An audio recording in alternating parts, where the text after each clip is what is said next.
నమస్కారం. DAR focus channel కి స్వాగతం. ఇంటర్ పాస్ అయిన విద్యార్థులకు 20,000 స్కాలర్షిప్ ఎలా పొందాలి? పిఎం యుఎస్పి యోజన అంటే ఏంటి? ఇందులో ఎవరు దరఖాస్తు చేయొచ్చు? సెంట్రల్ సెక్టార్ స్కాలర్షిప్ పొందేందుకు అర్హతలు ఏంటి? పేదింటి విద్యార్థులకు ఉన్నత విద్యలో ఆర్థిక భారం లేకుండా ముందుకు సాగేందుకు కేంద్ర ప్రభుత్వం మరో గొప్ప అవకాశాన్ని అందిస్తుంది. ప్రధానమంత్రి ఉच्चतर శిక్షా ప్రోత్సాహన్ యోజన పిఎం యుఎస్పి యోజన కింద కేంద్ర విద్యాశాఖ నిర్వహిస్తున్న central sector scholarship for college and university students PM USP సి-SSS పథకం ద్వారా ప్రతిభావంతులైన విద్యార్థులకు స్కాలర్షిప్ మంజూరు చేయనుంది. ఇంటర్మీడియట్ లో 80% పైగా మార్కులు సాధించిన విద్యార్థులు రెగ్యులర్ డిగ్రీలో చేరి ఉంటే వార్షిక ఆదాయం 4.5 లక్షలకు మించకూడదు.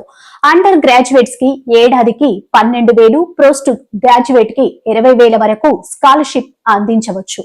అలాగే ఇంటిగ్రేటెడ్ ప్రొఫెషనల్ కోర్సులకు 4వ, 5వ సంవత్సరాల కోసం 20,000 చొప్పున మంజూరవుతుంది.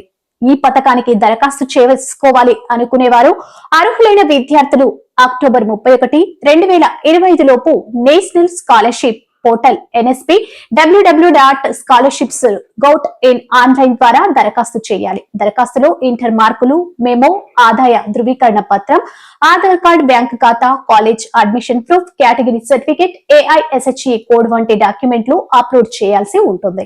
ఎంపికైన విద్యార్థులకు డైరెక్ట్ బెనిఫిట్ ట్రాన్స్ఫర్ ద్వారా స్కాలర్షిప్ నేరుగా ఖాతాలో జమ అవుతుంది.